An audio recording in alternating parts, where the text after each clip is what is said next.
Biscuit, baby, with a doughy top. Hey guys, Devin here with Backcountry Exposure. Hope you're having an awesome day. Today I want to do a demonstration on how to steam bake in the backcountry.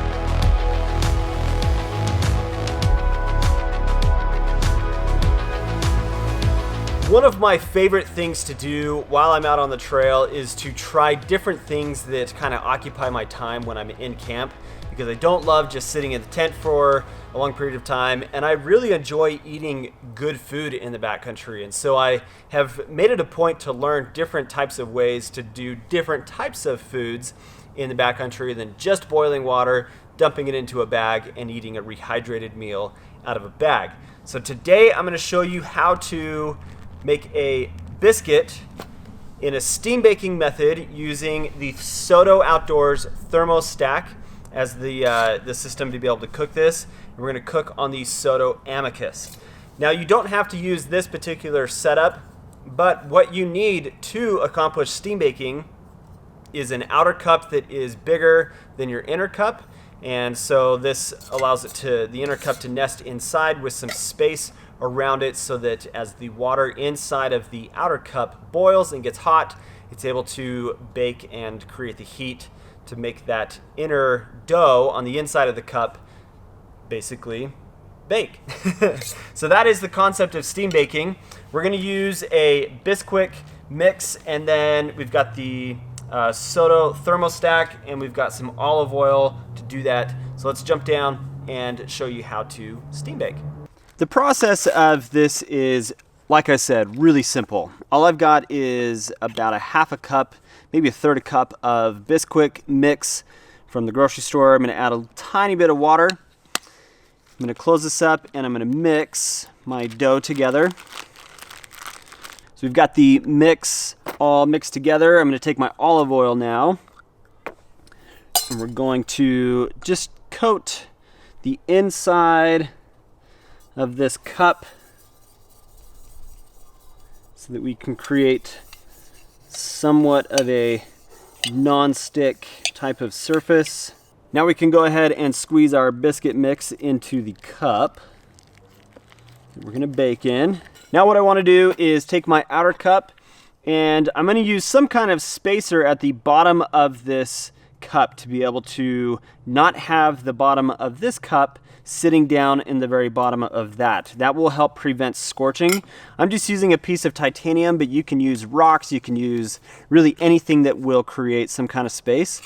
And then we're going to add just a little bit of water. It's likely that you're going to have to add additional water to this as you're going, because it's just going to boil out.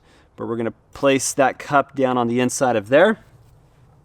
You can see we've got the baking mix in there for the biscuit. I'm going to take my lid, put my lid on. Now we're going to go ahead and fire up the stove. Something to note about this is you do want to make sure that you keep this in a low simmer. So whatever stove you are planning to use needs to have a simmer capability, because you don't want it to be boiling over and creating a huge mess, even though that's probably what's going to happen this time. So at this point we've already been going for roughly 3 minutes, so you can see that it's starting to boil the water. We're going to bring this down just a touch. And all that's happening here is the hot water that is in the bottom cup, or the outside cup, is creating all of the heat, and with the lid on there, it's trapping the heat inside, and it's allowing that biscuit to bake. What's different about a steam bake biscuit or steam bake muffin or whatever it is versus a dry baking method is you don't necessarily get any kind of a crust.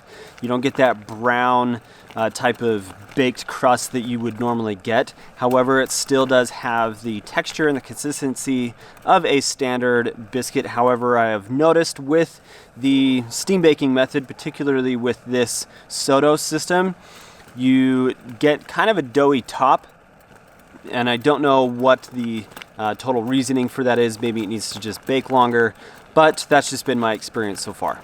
So we've been going for 5 minutes at this point. Let's go ahead and take the lid off. Woo!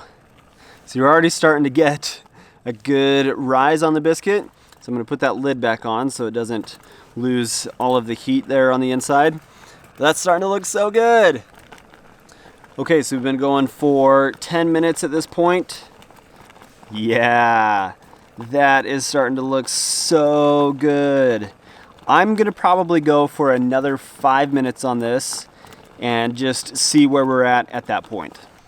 I think, however, after 15 minutes of time, it ought to be done. Just a little doughy here on the top, but once I get down a little bit lower, you can see that that is already starting to get a really good, nice biscuit texture. So we're gonna go actually for a few more minutes. What I'm gonna do though is add a little bit more water to this.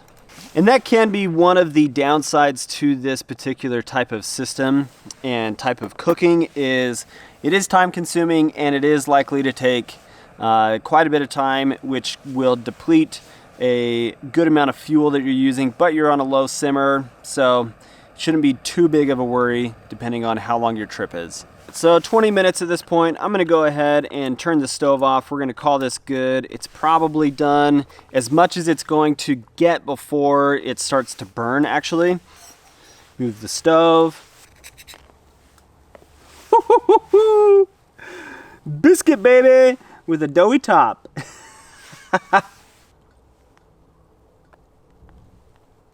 There's a biscuit, guys. Oh, this is cool stuff. Really, really like this. Good texture.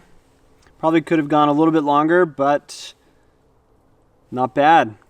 Oh, man.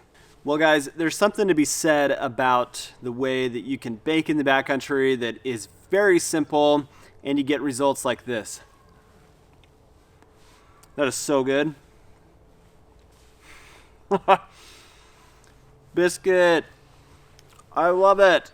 There you go, guys. That's how you steam bake in the backcountry. How rude of me. But there you go. That's how you steam bake in the backcountry. Whether it's a biscuit, a brownie, a muffin, whatever you can think up, use your imagination. But really cool system, really cool method to have a fresh type of additional type of food in the backcountry. So thanks for watching, guys. If you're not subscribed to the channel, do hit that subscribe button as well as that bell notification to get notified of when I post new videos. Have an awesome day. Catch you on the next video. Biscuit in my tummy.